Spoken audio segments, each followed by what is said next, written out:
Saudara, terima kasih Anda kembali di Kompas Siang. Polisi mengumumkan hasil gelar perkara terkait kasus tudingan ijazah palsu Presiden ke-7 Indonesia Joko Widodo.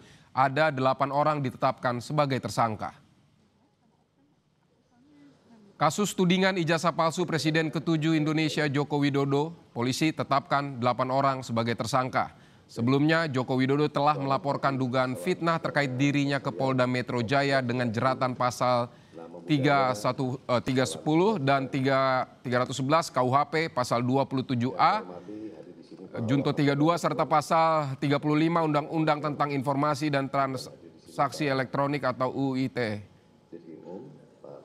Berdasarkan hasil penyidikan, kami menetapkan 8 orang sebagai tersangka yang kami bagi dalam 2 klaster.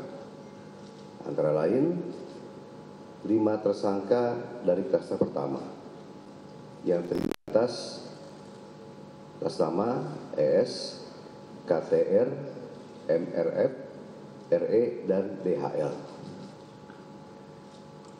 Untuk tersangka dari klaster ini dikenakan pasal 310 dan atau pasal 311 dan atau pasal 160 KUHP dan atau pasal 27A junto pasal 45 ayat 4 dan atau pasal 28 ayat 2 junto pasal 45A ayat 2 Undang-Undang ITE.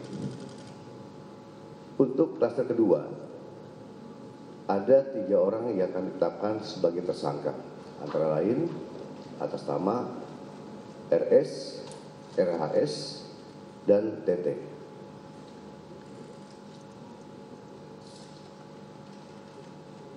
Tersangka pada klaster 2 dikenakan pasal 310 dan atau pasal 311 KUHP dan atau pasal 32 ayat 1 junto pasal 48 ayat 1 dan atau pasal 35 junto pasal 51 ayat 1 dan atau pasal 27A junto pasal 45 ayat 4 dan atau pasal 28 ayat 2 junto pasal 45A ayat 2 Undang-Undang ITE. Saudara, kemarin Polda Metro Jaya melakukan gelar perkara terkait tudingan ijazah palsu yang dilaporkan Presiden ke-7 RI Joko Widodo.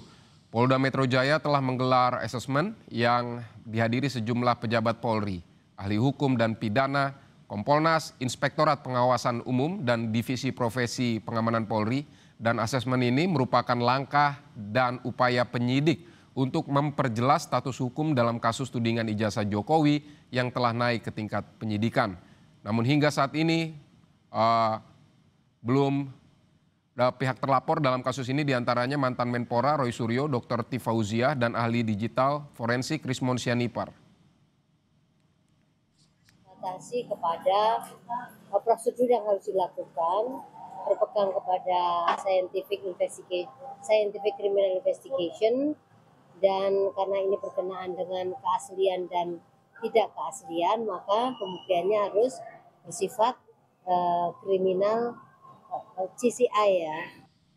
Polda Metro Jaya juga sebelumnya telah meningkatkan status kasus tudingan ijazah palsu Jokowi ke tahap penyidikan pada Juli 2025 lalu. Ada 6 laporan yang masuk ke polisi, termasuk laporan yang dibuat Presiden ke-7 RI Joko Widodo. 5 laporan polisi lainnya adalah hasil pelimpahan perkara dari Polres ke Polda Metro Jaya. Adapun nama terlapor diantaranya Egy Sujana, Rustam Effendi, Damai Hari Lubis, Roy Suryo, T. Fauziah Tiasuma, dan Abraham Samad. Barang bukti yang diserahkan Jokowi mencakup 1 flash disk berisi 24 tautan video YouTube dan tangkapan konten media sosial. Jokowi menjerat terlapor dengan sejumlah pasal terkait Undang-Undang Informasi dan Transaksi Elektronik. Saudara, informasi terkini kita akan segera tanyakan ke jurnalis Kompas TV, ada Putri Oktaviani dan juru kamera Septa Yoga Janaloka di Mapolda Metro Jaya. Okta, jadi siapa saja tersangka yang baru saja diumumkan polisi? Selamat siang Vidi dan juga saudara, baru saja beberapa menit lalu sudah selesai dilakukan konferensi pers terkait dengan hasil dari penyidikan perkara tuduhan ijazah palsu terhadap Presiden ke-7 Republik Indonesia yakni Joko Widodo. Tadi disampaikan salah satunya oleh Kapolda Metro Jaya yakni Irjen Pol Asep Edi Suheri.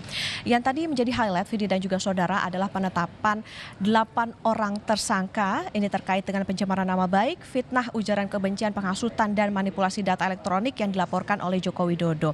Nah, mereka ini dijadikan tersangka karena dianggap melakukan metode analisis yang tidak ilmiah dan juga meresahkan publik. Setelah sebelumnya kita juga ketahui sudah dilakukan gelar perkara pada 6 November kemarin dan juga sudah dilakukan asesmen bersama dengan para ahli maupun juga pengawas yang melibatkan pihak internal maupun juga eksternal. Nah, Vidi dan juga saudara, menarik tadi penetapan 8 tersangka ini dibagi menjadi 2 klaster. Ini klaster pertama ada 5 tersangka, yakni ada inisial ES, KTR, kemudian MRF, RE, dan DHL. Sementara untuk klaster kedua ada 3 tersangka yakni RS, RHS, dan juga TT. Nah, kenapa dilakukan pemecahan menjadi 2 klaster? Ini tadi disebutkan bahwa berdasarkan fakta penyidikan sesuai dengan apa yang dilakukan atau perbuatan hukum mereka sehingga pertanggungjawabannya ini didasarkan pada perbuatan yang dilakukan masing-masing. Dalam prosesnya Vidi dan juga saudara, ini sudah diperiksa 130 saksi dengan 22 ahli, termasuk juga ada 723 item barang bukti termasuk dokumen asli dari UGM. Nah, diketahui juga ada 6 laporan yang diusut polisi terkait dengan tudingan ijazah palsu Joko Widodo, di mana salah satunya dilaporkan langsung oleh Joko Widodo. Nah, berkaitan dengan bagaimana proses selanjutnya dari Polda Metro Jaya ini akan melakukan koordinasi lanjutan tentunya dengan pihak terkait. Kemudian soal apakah nantinya akan ada penahanan. Nah, ini yang akan kewenangannya ini diberikan kepada penyidik. Ada beberapa pertimbangan tentunya nanti dalam proses berikutnya yang akan dilakukan setelah mempertimbangkan pelaksanaan pemeriksaan terhadap tersangka. Nah, untuk langkah berikutnya setelah dilakukan konferensi pers ini, Vidi tadi disebutkan dalam konferensi pers bahwa mereka yang diduga terkait ini akan diberikan surat pemanggilan dan tentunya diharapkan bisa hadir untuk bisa memberikan klarifikasi sehingga hak untuk bisa memberikan klarifikasi tersebut bisa terpenuhi. Vidi? Baik Putri Oktaviani, terima kasih untuk laporan Anda.